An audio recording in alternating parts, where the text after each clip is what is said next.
Hi everyone! Muli nga pala ako naghahanap ng mga isasama ko sa taping yung masipag mag-share, mag-subscribe at mag-follow, mag-comment. Kaya ano pang hinihintay mo? Subscribe!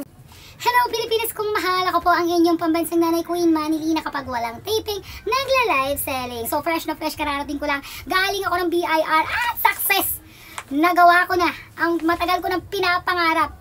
Itong pagkuha ko ng business permit guys sa BIR. So guys, dati kasi nung pandemic is meron tayong online shop, meron akong TikTok shop, Lazada shop. Hindi pa gaano o wala pa gaanong hinihinging requirements, kaya maluwag pa dati. So nung nagkaroon, nagkahigpitan, ang dami na hinihinging requirements, natigil tayo. So ngayon, ang pagiging affiliates may requirements din. So anong nga ba yung pagiging affiliates? Ang pagiging affiliates po, kung wala kang pang puhunan mo lang dito ay ang pag-copy ng link, copy-paste lang po. So yun yung minsan i-share ng ating mga influencer na sa pamamagitan ng copy-paste is kumikita sila. At ang dami na nagpatotoo na marami na nga ang umasenso at yumaman sa pagiging affiliates lang. Isipin mo ha, wala kang warehouse, wala kang store, wala kang inventory, hindi ka mapapagod magbalot ng mga orders, hindi ka mag-aasikaso. Ang gagawin mo lang, magsipag ka lang, mag-copy-paste, i-share mo lang yung gusto mong i-share na link or product na gusto mong ibenta online sa iyong mga social media kagaya ng Instagram, Facebook, mga page, and kay TikTok, and kay YouTube. Pwede na rin kasi sa YouTube may basket na rin. So ganito yon guys. Pumunta ako, unang attempt ko na kumuha ng BIR. Actually, nakakuha ako ng, gusto ko kasi ipagpatuloy yung online shopping, online shop ko. So, kumuha ako ng DTI. So, nakakuha ako ng DTI, guys. Electric pan nga lang. Ayan, wait lang. Ayan. So, nakakuha ako ng DTI. Pasensya na sobrang init talaga, mare. Kahit makulimlim, ang init tapos galing pa ako sa BI. Ayan. So, nakakuha ako ng DTI. So, noong February. So, ngayon ko na nasikaso dahil nga busy tayo sa taping, sa racket, sa gigs. So, bala ko ngayon, mga nanay, mga mamshi na mag-focus na sa pagiging affiliates at mag-focus na sa aking online shop, sa TikTok, sa Lazada at Shopee. Tayo magbabalik. So, guys, una is, nagka-problema ako kasi so, binigyan ako ng 1901. So, sinabi ko doon sa counter na first time kukuha ng BIR and ito po yung DTI ko. So, ang nangyari is, itong ID ko, TIN ID, nung kinuha na yung TIN ID ko, ito daw ay fake TIN ID. So, tinanong kasi ako, saan mo nakuha yung TIN ID mo? Sabi ko sa online, pinagawa mo sa tao? Sabi ko, yes po, ma'am, fake yan. Kapag meron kang transaction online o meron kang kausap na babayaran mo para kumuha ng TIN ID mo, 100% fake daw po yan. Pero kung sa mga website nila, yun po yung ang tawag daw, hindi fake o legit. So, dahil fake nga daw ito, is kailangan kong kumuha ng barangay certificate at barangay ID. Kasi karamihan sa mga valid ID ko ay naka-address sa una kong tirahan. So, ito, 3 years na ako nakatira dito sa Antipolo, dito sa San Luis. Eh, yung mga address ko is nandoon sa dati kong apartment. So, kaya nagkaroon na medyo ng problema. So, kailangan ko muna kumuha ng barangay ID and ng barangay certificate na katunayan na matagal na akong naninirahan dito sa lugar na to. So, kaya yung unang attempt natin ng pagkuha natin ng BIR or business permit guys is hindi natuloy. So, ngayon, isang buwan bago ko nabalikan ulito, bago ko naasikaso. So, this is the day and this is the moment. So, guys, ayan, pinakita ko lang sa kanila yung aking mga IDs. And ayun nga, hihingan ka nga ng ID.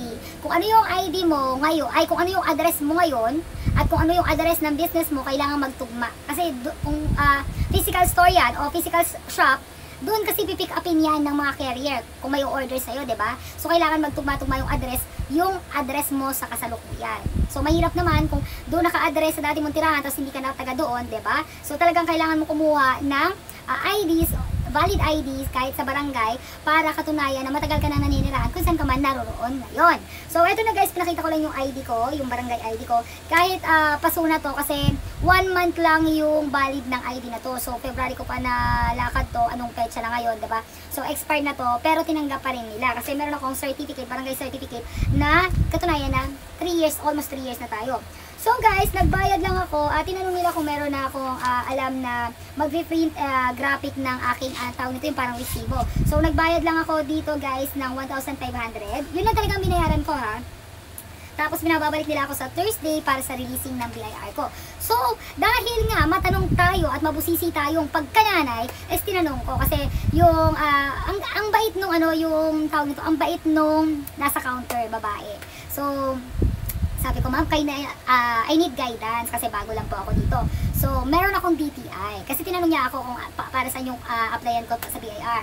Sabi ko, mag-affiliate ako, ma'am. Tapos sabi ko, pero pinasa ko pa rin sa DTI. Tapos sabi niya, bakit may DTI ka, ma'am? Sabi ko, kasi po, ma'am, nag-search ako sa mga mini vlog, mga short vlog, videos, kung paano kumuha ng BIR. Tapos parang, in case lang nahanapan ako ng DTI, may DTI ako.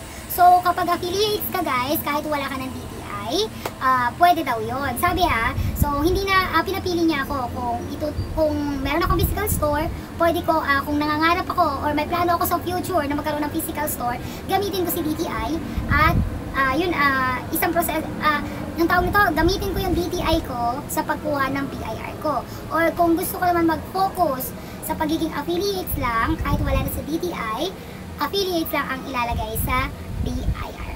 Okay? So maganda din kasi naisip ko kapag may DTI ako tapos kumuha ako ng BIR, isang lakaran na hindi na ako pabalik-balik, 'di ba? So kaya ang ginawa ko is pinasa ko si DTI ko and then nakalagay doon sa aking BIR na isa akong online seller.